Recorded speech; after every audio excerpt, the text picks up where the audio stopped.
ቤተክርስቲያን ጌቶቿ ምዕመናን፣ አባቶች፣ እናቶች፣ ወንድሞችና እህቶች እግዚአብሔር አምላክ የሚወዳችሁ ሕፃናት ጭምር ሰላም እግዚአብሔር ከሁላችን ጋር ይሁን።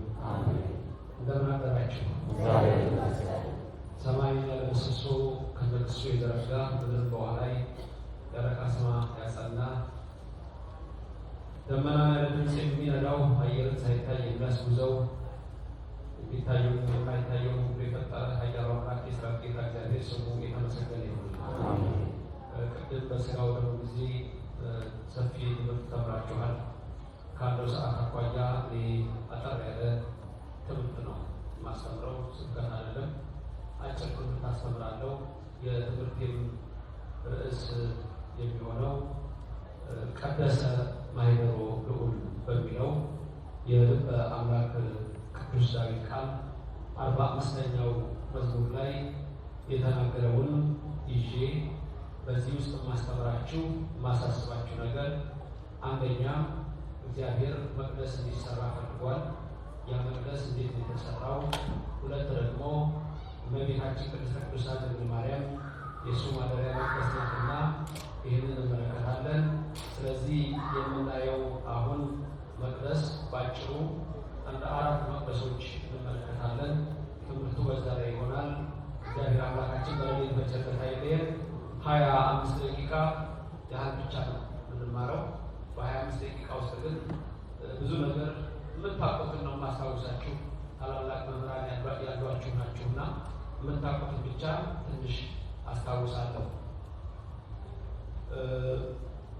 ዛሬ ሰኔ 21 ቀን ነው። ሰኔ 20 ራሱ ጌታችን ኢየሱስ ክርስቶስ በዚህ ምድር ላይ በእመቤታችን ስም መቅደስ የሰራበት ነው። ጳውሎስና በርናባስ እያስተማሩ ሕዝቡን ከገቢረ ኃጢአት ወደ ገቢረ ጽድቅ፣ ከአምልኮተ ጣዖት ወደ አምልኮተ እግዚአብሔር መለሱት። ከጣዖት ቤት ወጣ ሰው። የት ነው የምንጸልየው? መካነ ጸሎታችን የት ነው? ያስተማራችሁን መስዋዕት የት ነው የሚፈተተው? የት ነው ስጋውን የምንበላው? የት ነው ደሙን የምንጠጣው? ስለዚህ ስሩልን አሏቸው። ቆይ ርዕሰ ሐዋርያት ቅዱስ ጴጥሮስን እናማክራሉ። ጴጥሮስና ዮሐንስ በዛ ሰዓት ኢየሩሳሌም ነው አስተምረው። ኢየሩሳሌም ጌታ ታላላቅ ተአምራትን የሰራባት ናትና ሁሉ ጊዜ ይሄዳል። ስለዚህ ሰኔ 20 ቀን ጠርቷቸው ጌታ በፊልጵስዩስ ለቂሳርያ እዛ ቦታ ላይ ደግሞ የምታስታውስ ከሆነ ጌታ አንድ ጥያቄ ጠየቀበት ነው። ቅድም ካህኑ መጋቢ ሃይማኖት ቀሲስ ዶክተር አምዷለም ሲቀድሱ ያነበቡት ወንጌል ትዝ ይላችሁ ከሆነ በፊልጵስዩስ ለቂሳርያ ሰዎች ማን ይሉኛል የሚል ጥያቄ የጠየቀበት ቦታ እዛው ነው መቅደሱ የተሰራው። ቅድም የተነበበው ወንጌል ሰዎች ማን ይሉኛል ብሎ የጠየቀበት ቀን ራሱ በእኛ ይታወቃል። ነሐሴ 7 ቀን ምናልባት ነሐሴ 7 ቀን ደግሞ ምን የሚባል በዓል አለ? በዛን ቀን ሥላሴ ጥሩ። ሌላ ነሐሴ 7 ቅዳሴ ላይ ፍልሰታ ውስጥ በሰባት ምታታውስ ቤተ ቅዳሴ ራሱ እዝል ይሆናል። ምንድን ነው እሱ? ጽንሰታ ለማርያም ያ ቀኑ መቼ መሰላችሁ? ነሐሴ 7 ነው። ልክ ነሐሴ 7 ቀን ሰዎች ማን ይሉኛል ብሎ ጠየቀ። በሳምንቱ ይዟቸው ወደ ተራራ ይዟቸው ወጣ ይላል አይደል? ማቴዎስ 17 ቁጥር 1 ደብረ ታቦር ወደ ተባለው ተራራ በሳምንቱ ከዛ ማንነቱ ገለጠላቸው። ሰኔ 20 ሦስቱን ድንጋዮች መቅደስ አድርጎ ሰርቷል። ከዛ በፊት መቅደስ የለም ወይ? አለ። የመጀመሪያው መቅደስ በሰማይ ያለው መቅደስ ነው። በሰማይ መቅደስ አለ። በሰማይ ካህናት አሉ። በሰማይ ታቦት አለ። በሰማይ ዝማሬ አለ። በሰማይ ጽና አለ። በሰማይ ዕጣን አለ። አንድ ቃል አስታውሳችሁ ኢሳይያስ 6 ቁጥር 1 ጀምሮ የሰማይ አምላክ ለኢሳይያስ ሲገለጽ አየሁት፣ በረጅም ዙፋኑ ላይ እግዚአብሔርን አየሁት።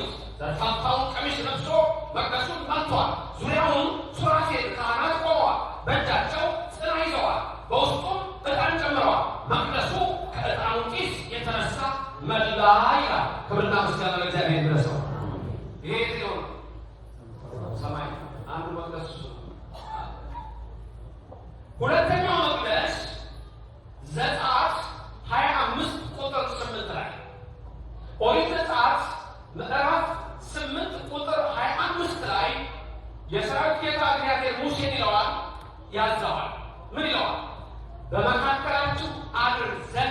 መቅደስ ስሩልኝ አለ እግዚአብሔር። ትእዛዝ ሰጠ፣ ይስሩልኝ አለ። በመካከላችሁ አድር ዘንድ መቅደስ ስሩልኝ። ድገሙት። በመካከላችሁ ምን ሆን ዘንድ አድር ዘንድ ምን ስሩልኝ? መቅደስ ስሩልኝ። እሱን ቀደሰው እግዚአብሔር። ቀደሰ ማይገሩ ያን መቅደስ ቀደሰ። ብዙ ጊዜ ያምን ተብሎ ነው የሚጠራው ስሙ የመገናኛው ድንኳን ይላል። ማን ይገናኝበታል? እግዚአብሔርና ሰው፣ ሰውና መላእክት፣ ሰውና ሰው እና ተራሳችሁ ትገናኛላችሁ። የመገናኛው ድንኳን እግዚአብሔር በዛ በነበረበት ስፍራ በታቦቱ በማደሪያ ሆኖ ይገለጽላቸው ነበረ። ያን መቅደስ ቀደሰው። ግን አንድ ትእዛዝ አለ። ቁጥር 29 ያለ ከኔ ቀጥራ ይተናገር ልክ እንደማሳይ እንደማደሪያው አድርገህ ስራ። ስለዚህ ሙሴ የሰማዩን መቅደስ አሳየውና በዛ አምሳል ስራ፣ በዛ አምሳል ስራ ሙሴ ሰራ። ከዛ ማነው መቅደስ በተጠቀሙ ይሰራ? ሶሎሞን ደግሞ መቅደሱን አንጾ አስጊጦ አስቦ ከዛ በኋላ እግዚአብሔር ምን ብሎ ለመነ? እግዚአብሔር ሆይ እንግዲህ ቤቱን ሰርቻለሁኝ፣ የማደሪያ ቦታ ሰርቻለሁ፣ አንተ ደግሞ ቀድሰው አለ። ቀደሰ። ማይቀሩ ምንለው ልባማድረግ የተናገሩ ብዙ ነው ያለ። ያንን ማደሪያ ሲቀድስ አንደኛ ነገሥት ምዕራፍ 9 ቁጥር 3 ላይ እንዲህ የሚል ቃል ታገኛላችሁ። አንደኛ ነገሥት ምዕራፍ 9 ቁጥር 3 እግዚአብሔር ለሶሎሞን ዳግመኛ በገባው እንደተገለጸ ተገለጸና አነጋገረው። ምን አለው? ዓይኖቼና ጆሮቼ ለዘላለም በዚህ ቤት ናቸው። ዓይኖቼና ጆሮቼ ለዘላለም በዚህ ቤት ናቸው። የሚለምነውን ልመና ሁሉ እሰማለሁ አለ። ይስማት እግዚአብሔር። ክብርና ምስጋና ለስሙ ይድረሰው። ቀደሰ። ማይገሩን ያንን ቤት ቀደሰው። ያ ቤተ መቅደስ በኋላ ላይ ታድሷል። ጴጥሮስና ዮሐንስ በየዕለቱ የሚጸልዩበት ነበር። የሐዋርያት ሥራ ምዕራፍ 3 ቁጥር 1 ላይ ወይም የሐዋርያት ሥራ ምዕራፍ 2 መጨረሻ ከ40 ጀምራችሁ ስትመለከቱ መጨረሻ ላይ ወደ እግዚአብሔር መቅደስ የሚጸልዩ ስንት አየና?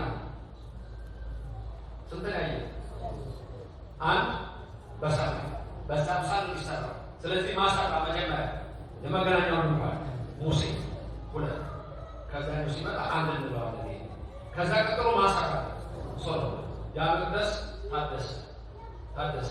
ከዛ በኋላ ቤቴ ጸሎት ቤት ነው ብሎ በአዲስ ኪዳን ኢየሱስ ክርስቶስ ደግሞ ቀድሶ የሰጠን። አሁን ሌላው ግን ቀደሰ ማይገሩን ስንል እመቤታችን አንድ ኢየሩሳሌምን ቀድሷታል፣ ሁለት እመቤታችን ቀደሰ ማይገሩን። እግዚአብሔር ማደሪያውን ቀደሰ የተባለው እመቤታችን መቼ ነው የቀደሳት ብሎ ሰው ጥያቄ ሊያነሳ ይችላል። መቼ ነው የቀደሳት? እመቤታችንን የቀደሳት አዳምና ሔዋን ሲወድቁ ያኔ ገና በአምላክ ሕሊና ታስባ ትኖር ነበር ማለት እመቤታችንን በንጽህና በቅድስና እግዚአብሔር አዘጋጅቷታል። አዳምና ሔዋን ሲወድቁ የዛን ጊዜ ንጽሕት ዘርን አስቀርቷል። ስለዚህ ያችን ንጽሕት ዘር ነች። ከዛ ነው ማቴዎስ ምዕራፍ 1 የሚቆጥረው፣ ሉቃስ ምዕራፍ 3 ላይ የሚዘረዝረው ቁጥር በጠቅላላ ምንን የሚያሳይ ነው? እመቤታችን እንዴት እንደምትመጣ የሚያሳይ ነው እንጂ ኢየሱስ ክርስቶስ ከእሷ ብቻ ነው የተወለደው። ገላትያ ምዕራፍ 4 ቁጥር 4 ከሴት ብቻ የተወለደው አንድያ ልጁን ወደ እኛ ላከው ይላል። ከሴት ብቻ የተወለደው ማለት ከድንግል ማርያም ብቻ የተወለደው ያለ ወንድ ዘር። ስለዚህ ቀደሰ ማይገሩን እመቤታችንን አዘጋጃት፣ አጸናት። አብ ወልድ መንፈስ ቅዱስ አድረውባታል። አብ ለአጽኖ፣ መንፈስ ቅዱስ ለአንጾ፣ ወልድ በተለየ አካሉ ለመወለድ፣ ለመከፈል፣ ለመዋሃድ እነዚህ አብ ወልድ መንፈስ ቅዱስ በእመቤታችን ላይ አድረዋል። ስለዚህ እመቤታችን የእግዚአብሔር ማደሪያ፣ በአንቺ የተደረገው ነገር ድንቅ ነው እመቤታችን ተብላ ትነገራለች። እመቤታችን ለዚህ ነው የኢትዮጵያ ኦርቶዶክስ ክርስቲያን ትምህርት ከሁሉም የሚለየው። እመቤታችንን ንጽሕት ብሎ ያኔ አዳምና ሔዋን ሲወድቁ ጀምሮ ንጽሕት አድርጎ ያዘጋጀሽ ነሽ፣ መርገመ ሥጋ መርገመ ነፍስ የለበሽም ብሎ የሚናገራት ከዚህ ተነሳ። የሰማይ መቅደስ ሙሴ ሰራው፣ ሶሎሞን ያነጻው። እንደገና ደግሞ አማናዊቱ የዘላለም ማደሪያው ደግሞ ማነች? እመቤታችን ቅድስት ድንግል ማርያም ነች። ሌላው ይሄ መቅደስ ነው። ይሄ መቅደስ እኛ ዛሬ ያለንበት ጌታ እንደሰራው ሁሉ ነገር የሚደረገው ስርዓት እዚህ ውስጥ የእግዚአብሔር ምስጢር የሚናገርበት ነው። ወደ ቤተ መቅደስ ሰው ሲመጣ ሰግዶ ነው የሚገባው። እኛ ክርስቲያን ጫማውን ሆኖ ቤተክርስቲያን ይገባል። ለምን ነው ይሄ የሆነው ስንል የኢትዮጵያ እምነት መሰረቱ ገና አዳም ከዋን ከተፈጠሩበት ጊዜ ጀምሮ ስለሆነ ከሌላው ይለያል። ሌሎቹ ጫማ ሊገቡ ይችላል፣ አቀማመጣቸው ተደበላልቀው ሊቀመጡ ይችል ይሆናል። በዚህ ቤተክርስቲያን ግን በምንመጣበት ሰዓት ራሱ ትልቁ የሚሰጠን ትእዛዝ ይሄ ወደ መቅደስ ስትገባ ይላል ሶሎሞን መክብብ ምዕራፍ 5 ቁጥር 1 ወደ መቅደስ ስትገባ እግርን ጠብቅ ይላል። ተጠንቀቅ ማለት ነው። በአፍህ ለመናገር አትፍጠን። አንዳንድ ሰዎች የክርክር ቦታ ሊሆን ይችላል። በአፍህ ለመናገር አትፍጠን። በመቅደስ ውስጥ መሳቅ አይቻልም። የሳቅ ምዕመን ወዲያውኑ ይውጣ ይላል። ካህኑ ግን ጸሎቱን ሲጨርስ ከዛ በኋላ ቃሉን አይሱት ይላል። የነገር ቦታ አይደለችም ቤተ መቅደስ ቤተክርስቲያን የነገር ቦታ አለች ይላል። አንዳንድ ጊዜ የክርክር ቦታ፣ የነገር ቦታ፣ የጥል ቦታ ስናነጋት ይላል። ስለዚህ እግዚአብሔር ሲነግረን ገና እግርን ጠብቅ ስትገባ እያለ የሚነግረን ይሄ ቄሱ ሲጀምር ራሱ ቅዳሴው ምን ብሎ ነው የሚጀምረው? ምን ግርም ብዛት ይላል ነው ወደዚህ ትዛቲ ሰዓት እቺ የሚቀድሱባት ሰዓት ምን ያህል የምታስፈራ ናት፣ ምን ያህልስ የምታስጨንቅ ናት። ተመልከቱ። በፍርሃት ሆናችሁ ቁሙ ይላል። በፍርሃት ሆናችሁ ቁሙ። ስለዚህ የመቅደሱ ስርዓት እዚህ ውስጥ የምናየው በጠቅላላ ሰማያዊ ስለሆነ እናንተም ነጭ መልበስ ያለባችሁ ለዛ ነው። እግዚአብሔር ነጭ ልብስ በሰማይ ሰጣችኋል ስለተባለ ነጭ ልትለብሱ ይላል። ነጠላ ለብሳችሁ አቃፍታችሁ ልትቆሙ። ስለዚህ የቤተክርስቲያን ስርዓታችን የሚነግረን የቤተ መቅደሱ ነገር ታላቅ ነገር ነው። ይሄ የእግዚአብሔር ማደሪያ ቤት ነው። እያንዳንዱ ነገር ደግሞ በሚስጥር የሚገልጽልን እግዚአብሔር ለእኛ ያደረገውን ሚስጥር በዚህ ውስጥ ምናየው ከበሮ ብንመለከት፣ ጸናጽሉን ብንመለከት፣ መቋሚያውን ብንመለከት እያንዳንዱ ስርዓት በማህሌት 3 ማህሌቱ የምናገለግልባቸው 3 መሳሪያዎች ናቸው። ህዝብ የሚገለገልባቸው ብዙ ናቸው። ለምሳሌ በማህሌት ውስጥ በቤተ መቅደስ ውስጥ የምንገለገለው ማህሌት ላይ ቅዳሴ ላይ ምንም አንጠቀም፣ ምንም አይነት የዜማ መሳሪያ አንጠቀም። ማህሌት ላይ 3 ምን እንጠቀማለን? ማህሌት ላይ 3 ከበሮ፣ ጸናጽልና መቋሚያ 3 ናቸው። መቋሚያ በብሉይ ኪዳን አልተጻፈም። መቋሚያ የተለየ ደግሞ የኢትዮጵያውያን እግዚአብሔርን የሚያመሰግኑበትና የሚያከብሩበት ነው። በነገራችን ላይ መቋሚያ የዝማሬው እነ ሊቀ ጠበብት ኢሳይያስ እነ መጋቤ ሐዲስ ዕዝራ ሊያርጉ ባለፈው ጊዜ ሲያሳዩ አይቻልም ሲያሰሙ። አሁን ይሄ ስሙ ምን ነው? ምን ነው? ምን ማለት ነው? መቋሚያ እነሱ አቅም ይመስላል። መቋሚያ ማለት እነሱ በደንብ አድርገው ያስተምሯቸዋል። መቋሚያ ዝማሬውን መቋሚያ ዜማው የሚባልበት ማህሌቱ የሚባልበት ነው። መቋሚያ ማለት ጥሩ ግዴ ነው። የደከማችሁ ደቀስ ነው። እግዚአብሔር ራሱ ጋር ሚስጥሩ ግን ዋናው ነገር ምንድነው? መቋሚያ ማለት ዜማው ትምህርቱ አቋቋም ይባላል። አቋቋም ሲባል አታውቁም?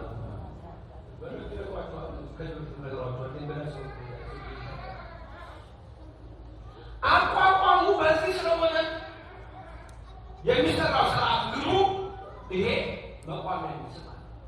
በውስጡ ደግሞ እንዲህ ስታዩት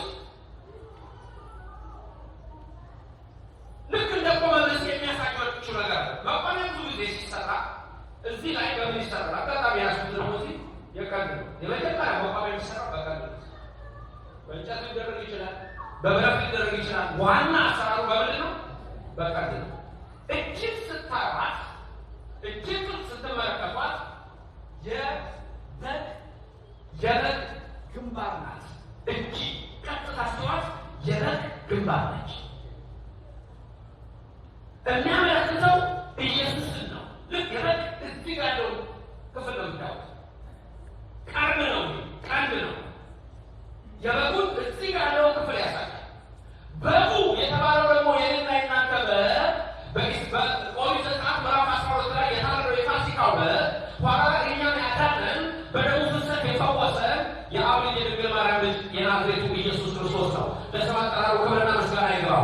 ዮሐንስ መጥቶ ከሩቅ ሲመለከተው ዮሐንስ ወንጌል ምዕራፍ 1 ላይ ዮሐንስ መጥቶ ከሩቅ አይቶት ሊጠመቅ ሲመጣ ምንድን ነው ያለው?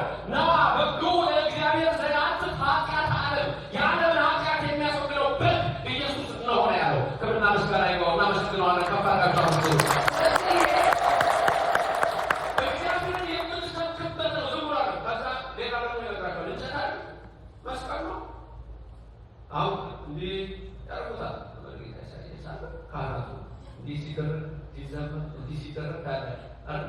ከዛ እንዲፈጠሩ እንደገና ምን ይደረግ እንዲህ ሲደረግ ድምፅ አለው። ድምፅ አስራለው እንጂ የዜማ መሳሪያ ነው። ድምፅ አለው ቆ ይላል።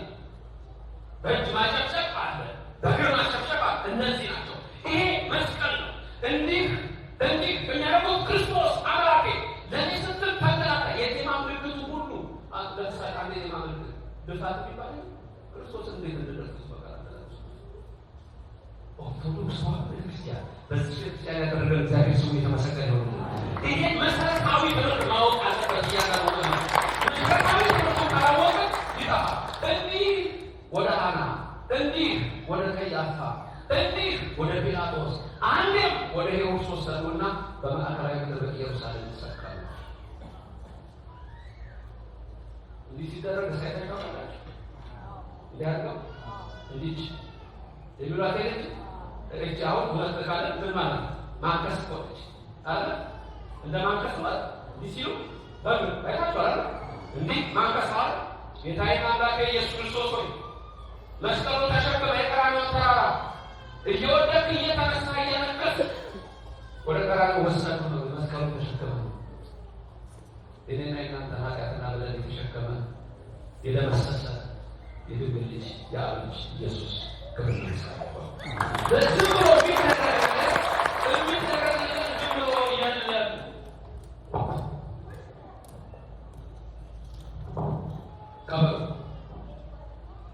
ሲዘመር ከበሮ ከየት ነው መምጣት የሚጀምረው? መጀመሪያ ከዛ ይሄ ከበሮ ሙሉ በሙሉ ኢየሱስ ነው የሚሰማው። የኢትዮጵያ ኦርቶዶክስ ቤተክርስቲያን ከአገልግሎት ሙሉዋችሁ ሳይቀር እግዚአብሔራዊ ነው። ይሄ ከበሮ ክርስቶስ ይሰጣል። መጀመሪያ ተዋሂዶ በዚህ ትስብእት ሰውነት ስጋ በዚህ ቃል ስጋ ሆነ። ይሄ ቃል በስፋት ያለ መለኮት በዚህ የመለኮት በዚህ ደግሞ የትስብእትና መለኮት ተዋህዶ ማለት ቃል ስጋ ሆነ ወይም ወልድ ከድንግል ማርያም ተወለደ። ይህንን ይነግራቸዋል። ሲመታ ከዚች ልጅ የሚመታው ክርስቶስን ፊቱን ሸፍነውት ማን የመታ ነገር እያሉ ይመጡታል። በፊቱ ሸፍነው በኋላ ግን በግልጽ ደበደቡት። እንደውም አመጣጡ መጀመሪያ ቀስ ብሎ የጀመረና ኋላ እየፈጠነ ይመጣል። 6666 ድራፍ ገረፉ ኢየሱስ ክርስቶስ። ይሄ የምትመለከቱት የግርፋቱ ሰንበር ነው። ዝም ብሎ አልተጻፈ የሰንበሩ ምልክት ነው። አጥንቶቼ ተቆርጠው የሚለው ይሄ ሱት የሚለብሰው ቀዩ ልብሱን ገፈው ቀይ ጉንጃ አለበሱ የሚለው ይሄ አስረው የቆጠሩበት ነው። ከብሮ ሲመታ እንዲና የሚለው እንዴት እንዳንገላቱት ለመግለጽ በዚህ ውስጥ ነው። ገጠሩት ከሄዳችሁ እንዲህ ስታርጉ ከብሮ ውስጡ ለጠጠር ነገሮች ሊያጋጥማችሁ ይችላል። እሱ ራሱ ይስጥራል። ይሄ ከብሮ ኢየሱስ ክርስቶስ የሚሰራ በእያንዳንዱ የምናደርገው ነገር በኢትዮጵያ ቤተክርስቲያን ይሄ ነው። ቀደሰ ባይኖር ነው የተቀደሰ ቤት ውስጥ ያለ ነው። በተቀደሰ መንፈስ ውስጥ ነው። ክብርና ምስጋና ለእግዚአብሔር ይድረስ። በእያንዳንዱ የምናየው ነገር ጸናጽል ስትመለከቱ ከበሮ በብሉይ ኪዳን መዝሙር 50 ላይ ጸናጽል በብሉይ ኪዳን መቋሚያው የኢትዮጵያ ሊቃውንት በራሳቸው ያመጡት ነው። ከመጽሐፍ ቅዱስ ነው። ከዛ የመጣ ነው። ደግሞ ዝም ብሎ አይደለም። የአሮን በትር አለ። ከአሮን በትር ጋር ሁለተኛ ሙሴ አሮን በእጃቸው በትር ነው ይሄዱ ነበር። በአረብ ላይ ዱላ ይዞ መሄድ ጌታ ዘደማል። ገጠር ሄዳችሁ ምታሉ ገጠር ገጠር ሄዳችሁ መጣ ገጠር ነው የሚያስኬድ። እሺ ሰው ገጠር ውስጥ የሚኖር ዱላ ይዞ ሲሄድ ያያችሁ። ኢትዮጵያ ውስጥ ዱላ ይዞ ሲሄድ ያያችሁ። በጣም ነው። አሜሪካ ውስጥ ዱላ ይዞ ሲሄድ ልክ እንደ ኢትዮጵያ፣ ጃፓን ውስጥ ልክ እንደ ኢትዮጵያ ዱላ ይዞ ሲሄድ፣ ጋና ውስጥ፣ ሴኔጋል ውስጥ፣ ሳውት አፍሪካ ዱላ ይዞ ሲሄድ፣ ዱላ ይዞ መሄድ ራሱ ከሙሴ ከአሮን ደግሞ መጽሐፍ ቅዱሳዊ የኢትዮጵያ ልዩ መገለጫ ነው ወገኔ። ባህልንም ስርዓትን እምነትን ወቅ ምን ይዛለች? በፍንጃል በእያንዳንዱ ነገር የምናደርገው ነገር እግዚአብሔራዊ ነው፣ የተቀደሰ ነው። ይሄ ተናዘል ብዙ ሚስጥር አለ። በዚህ ሕገ ልቦናን ይገልጻል፣ በዚህ ብሉይን ይገልጻል፣ በዚህ አዲስን ይገልጻል። ሌላው ደግሞ ይሄ ጸናጽል ስታውቅ እዚህ ጋር እንዲህ አይነት የምን ቅርጽ ይመስላችኋል? እዚህ ጋር እንዳለ እዚህ ጋር እንዳለ የምን ቅርጽ ይመስላችኋል? የበር የመሰላል የመስኮት የምን ቅርጽ ይመስላል? ከዚህ እንዲህ መሰላል የያዕቆብ መሰላል በያዕቆብ መሰላል ላይ ወደ ላይና ወደ ታች መላእክቱ ሲወጡበት በላይ እግዚአብሔር ቆሞ አየ ይላል። ይሄ ምሳሌ ነው። የያዕቆብ መሰላል እነዚህ እዚህ ጋር የምታዋቸው የቅዱሳን መላእክትን የሱራፌልን ምሳሌ ይታሰብ። አንተም በዚህ ውስጥ የምትመለከቱት ሁለቱ ጸልቶ ምታው በብሉይና በሐዲስ ኪዳን ጸልቶ ምታው 5 ይሆናል። የአምስቱ አዕማደ ምስጢር ምሳሌ ነው። 6 ሲደረግ እነዚህ ሁለቱ ሱራፌል ኪሩቤል ደግሞ 6 ክንፍ አላቸው የሚያመሰግኑበትን የሚያሳይ ከዚህ እንዲህ አይነት ቅርጽ መተዋል። የቀስተ ደመናው ነው። ዓለምን አላጠፋ እዛይም ቀስቴ በውስጥ ደመናው ዓለምን አልናለሁ ያለበት ነው። ይሄ ድምፅ ሲሰማ የመላእክቱ ድምፅ እነሆ የክንፋቸው ድምፅ ቅዱስ እያሉ የሚያመሰግኑበትን የሚያሳይ ነው። እምነታችን ይሄ ነው። ኦርቶዶክስ ተዋሕዶ ቤተክርስቲያን ምንም ነገር ዝም ብሎ የሚደረግ ነገር የለም። ክብርና ምስጋና ለሥላሴ ድረስ ይድረሳው። መሰረታዊ ትምህርታችን ማወቅ አለ። ለምንድን ነው የማደርገው? ወድቄ ሰግጬ ስነሳ ምን እንደማደርግ መጀመሪያ ሰው ይሰግዳል። ከዛ ምን ይላል? ከዚያ ተፈጠረ ተመልሼ እሰግዳለሁ። አፈርደን ወደ ተመለሳል። ሰግጄ ነው የምቀረው፣ ቆሜ ነው የምቀረው። ከዛ ሰግጄ ምን ሆናል? ቆማል። ለዘላለም በሕይወት ታኖረኛል ያልሆነ መድኃኒዓለም ክብርና ምስጋና ይግባው።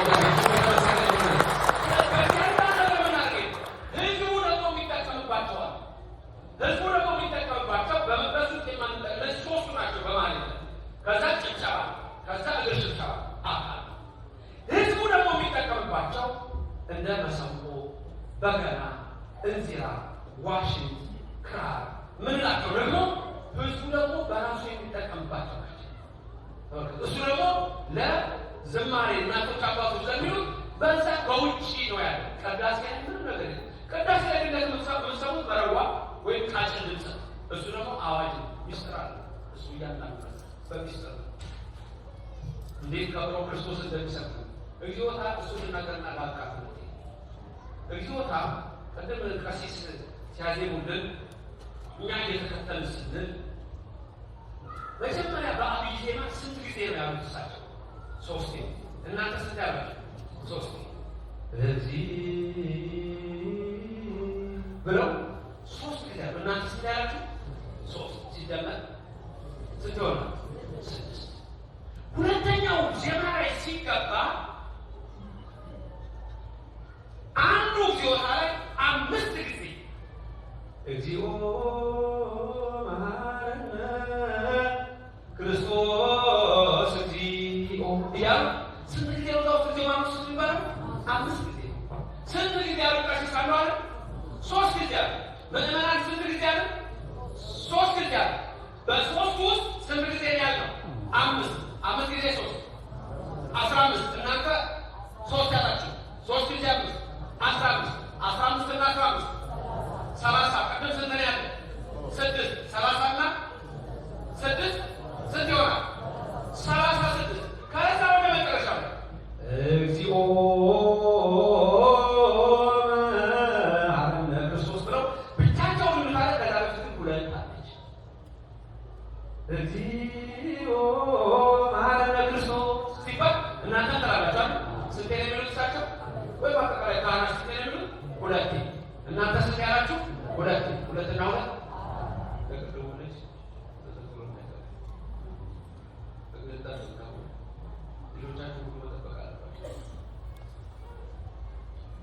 ሁለት ሲደመር 4 ቅድም ስንት ነበር? 36 እና 4 ከዛ የመጨረሻው ላይ ቅድም ያልኳችሁ እግዚኦ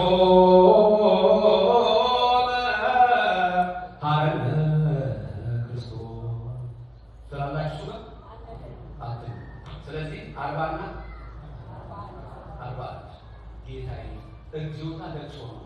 በእግዚኦታው ሰዓት የሚመታው መረዋ የእመቤታችን እንባና የመላእክት ሐዘን የእመቤታችን ለቅሶ ድምፅ። ከዛ እግዚኦ ማለት እሱ ሲያለቅስ ነው። በዛ ሰዓት ምናየው ምንድን ነው? ካህኑ የሚሰራው ግብር አለ በውስጡ ለእናንተ ይገለጻል። ክርስቶስ መስቀሉ ላይ የተሰቀለበት 666 ጊዜ የተደረገው 6666 የተወሰነበት ግን ስንት ሊገርም 40 አትርፈው ገረፉት የለ አንቺ አንዷ እግዚኦ ማለት ሶስት ትርፏ ያቺ ተመለሰ። በእያንዳንዷ ግርፋትን ይቅር በላይ ነው የምንለው። ታዲያ ይቅር ተብለን ወደ ቤት የምንገባው ክብርና ምስጋና ለእግዚአብሔር ይድረሰው። ቀደስ ማይደሮ የተቀደሰ ቤት ውስጥ ነው የምንለው ክርስቲያኖች የተቀደሰ ቤት ውስጥ ነው። ከዛ መጨረሻ ወደ ቤት ስንሄድ ያዕቆብ የሚለን አንድ ዜማ አለች። ምንድን ነው? እቱ በሰላም ወደ ቤታችሁ ግቡ። አሁን በሰላም ወደ ቤታችሁ ወደ ቤታችሁ ለጊዜው ወደ ቤታችሁ ማለት ሚስጥሩ ግን ምንድን ነው? ኃጢአታችሁ ተወግዷል፣ በደላችሁ ተደምስሷል። ከእንግዲህ በኋላ ሁላችሁም የመንግስተ ሰማያት ልጆች ናችሁ፣ ወደ መንግስተ ሰማያት ግቡ ማለት ነው። ክብርና ምስጋና ለስሙ ይድረሰው። ደግሞ በሰላም ማለት መንግስተ ሰማያት ገብታችኋል ማለት ነው። ሲጀመር ቅዳሴው ላይ ይበል ተላሲ ዘገባ ሀለ እግዚአብሔር ተብሎ ነው የሚጀምረው። ቅዳሴው ሲጀምር ይበል ተላሲ ዘገባ ትዛላችሁ ሀለ እግዚአብሔር እያሉናል። ወደዚህ የገባ ሰው ነው ትርጉሙ። ወደዚህ ወደ መንፈሱ የገባ ሰው ከዚህ ያወጣኛል አይደል? እግዚአብሔር ወደ እግዚአብሔር ገብቷልና ተላሲ አይደለም፣ ለዘላለም በመንግስቱ ሊኖር ነው የገባውና ስለዚህ የገባ ነው ለቅራታ የመንግስት ወራሾች ነን። ክብርና ምስጋና ለስሙ ይድረሰው። እግዚአብሔር የተመሰገነ ነው። ከዚህ ስብሐት ወጡ ለስሉስ ቅዱስ ይሉና ከዛ እንዲህ ዞረው ያጥራል። ዋናው ዲያቆን ጳውሎስ ያደርጋል። ሁለተኛው ዲያቆን ጧፍ መስቀል ይዞ ይዞራል። በዛ ሰዓት ቄሱ ዝም ብሎ የሚዞር መሰላችሁ? ዝም ብሎ ነው የሚዞረው። የሚደግመው ጸሎት አለ። ዝም ብሎ የሚዞር ጸሎት የሚደግመው አለ። ምን እያለ የሚዞር መሰላችሁ?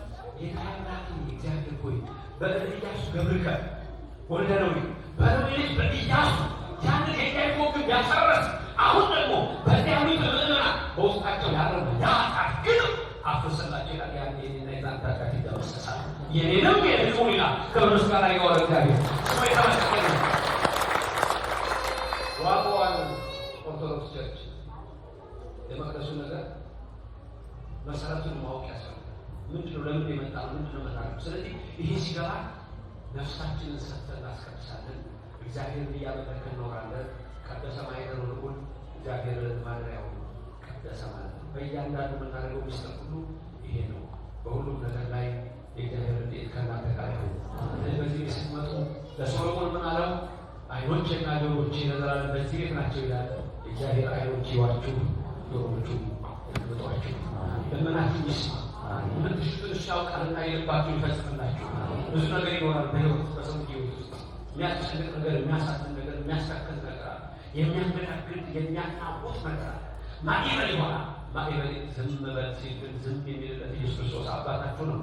የሐዋርያት አምላክ እናንተ አምላክ ነው። የሐዋርያት አባት እናንተ አባት ነው። ስለዚህ በሕይወታችሁ በምትሽቱን ወደ እናንተ ይድረስላችሁ። ክብርና ምስጋና ለሥላሴ ይሁን። ድንግል ማርያም በቀኝ በግራ ትቁምላችሁ፣ ከፊት ትምራችሁ፣ ከኋላ ትከተላችሁ። በልቡናችን ከልጇ ጋር ነግሳ ለዘላለም ትኑር። የተማርነውን ትምህርት ቢያንስ አሁን የሰማችሁትን ለምታውቁት ሰው እንዲህ ነው ሚስጥሩ። ከዚህም ሰምታችሁ ሊሆን ይችላል። ድገሙት። ዳካስተናስል እንደዚህ ነው፣ መቋሚያ ይሄ ነው፣ ከበሮ ይሄ ነው፣ ይሄ ነው ስርዓቱ ብላችሁ ለምታውቁት ሰው ባፋችሁ መስከሩ። በዚያ በቃው ሌላ ጊዜ በቸር